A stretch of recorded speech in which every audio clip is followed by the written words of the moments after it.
Many wrestlers come and go from the WWE, and when a wrestler leaves the WWE, a lot of the time there's a chance that they return to the WWE at some point, but for some wrestlers, they never return to the WWE after leaving, and for a few of them, it's because they hate the WWE and don't want to return. And today, we're going to be discussing a few of those cases, so like the video and let's talk about it. Let's talk about ex-WWE wrestlers who hate the WWE and will never return.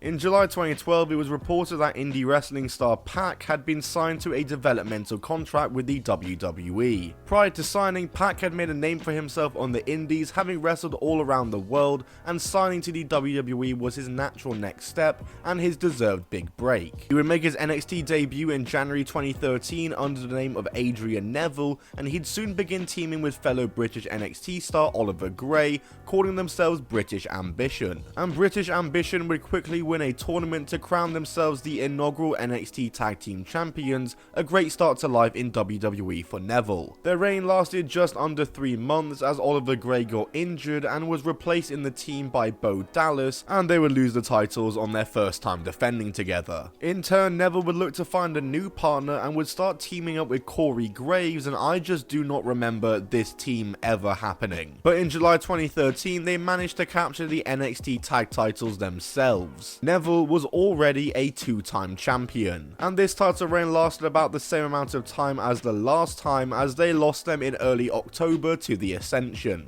And following this, Neville would immediately turn his attention to the NXT title and became #1 contender by beating Sami Zayn, and he'd get into a series of matches with former partner Bo Dallas for the title, but Bo kept winning and escaping through the skin of his teeth. And then at NXT Arrival 2014, he'd finally win the title in a ladder match against Bo, and just like that, Neville had pretty much completed NXT in about a year. He'd have a good reign with the title as well, holding it for 287 days in total, defending it against the likes of Brodus Clay, CJ Parker, and of course Tyson Kidd, Sami Zayn and Tyler Breeze, who he faced in singles matches and also in that awesome 4-way match. Neville would drop the title to Sami Zayn at TakeOver R Evolution in December, and he'd float around NXT for a bit with a call up to the main roster imminent, and that would come on the Raw after WrestleMania 2015. And to start life on the main roster, he'd first beat Bad News Barrett at Extreme Rules, but would get the win traded back and lose to him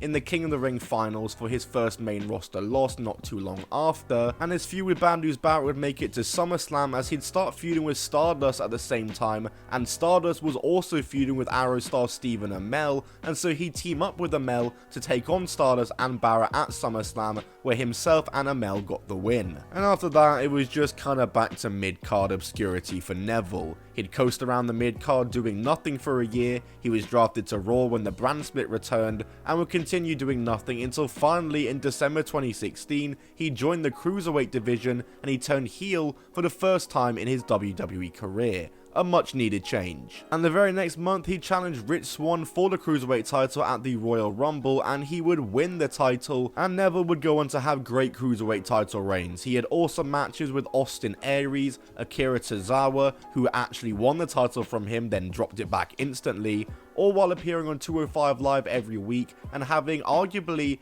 the best modern Cruiserweight title reign. But he wasn't really given any respect by the company, as he was doing all this while being placed on the pre-show every pay-per-view. And issues came when he had to drop the title to Enzo Amore, which he did at No Mercy in September 2016, and 2 weeks later they were scheduled for a rematch on Raw in which Enzo was going to retain again. However, this match never happened, as Neville walked out on the show and reportedly quit the WWE. He had apparently been unhappy for a while, with losing to Enzo Amore being the final straw. He'd sit out his contract all the way until August of 2017 when he was finally released, and since then returned to the independents and is of course now in AEW, and for me, I don't think we ever see him back in the WWE.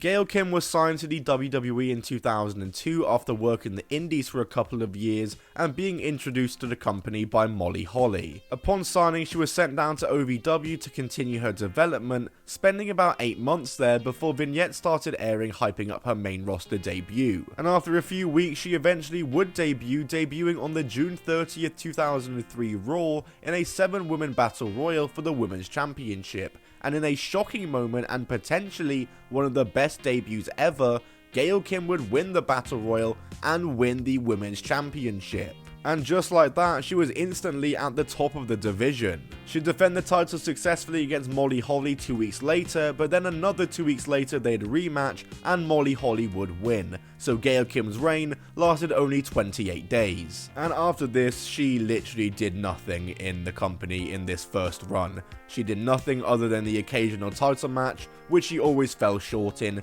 and she ended up getting released by the company in November of 2004 after only about 18 months on the main roster, with only that 4-week title reign to show for it. And Gail was apparently caught off guard by her release, as she was told the women's division was going in a new direction. She'd of course go to TNA the next year, where she'd stay for around the same amount of time, but she would do a lot more. She was a part of America's Most Wanted, but of course she was most famous for being the first ever TNA Women's Knockouts Champions and her legendary feud and matches with Awesome Kong, which she had for the belt throughout 2007 and 2008. It was genuinely generational stuff. I would highly recommend checking out that program, but she'd leave TNA in August 2008 following contract expiry, and she would look to give another run in the WWE a go. She'd return in early 2009 to huge fanfare and would instantly get involved in the Divas title picture, but after she failed to win, she was straight back to doing all. She was often just a body in battle royals and multi-person matches, and throughout her entire second WWE run, she'd always fall at the final hurdle, having numerous title matches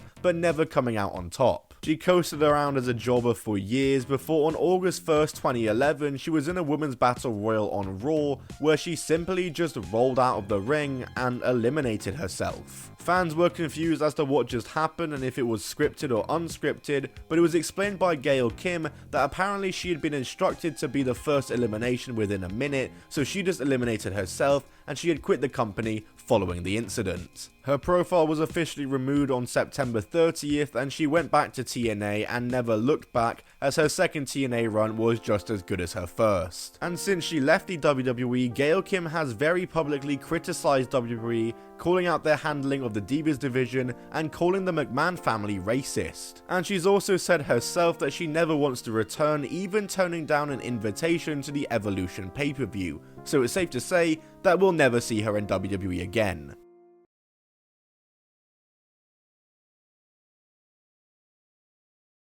On February 11, 2019, it was announced that indie star ACH had signed a WWE contract. Prior to signing, ACH had worked everywhere in the scene, from Ring of Honor to TNA to AAA to Noah and New Japan. Everywhere except for the WWE, but like I said, that of course had now changed. He very quickly started working the NXT house show circuit and was given the new ring name of Jordan Myles. And after doing that for a few months, it was announced in June that Jordan Myles would be making his NXT TV debut as part of the Breakout tournament, where the winner gets a shot at Adam Cole's NXT Championship. And throughout July and August, he'd defeat Boa, Angel Garza, and finally Cameron Grimes to win the whole damn thing and earn himself said shot at Adam Cole's NXT Championship on a future episode of NXT. And said future episode of NXT came on the September 4th episode, when Adam Cole defeated Jordan Myles in the main event of the show to retain his NXT Championship. And well, this was Jordan Myles' final televised WWE appearance.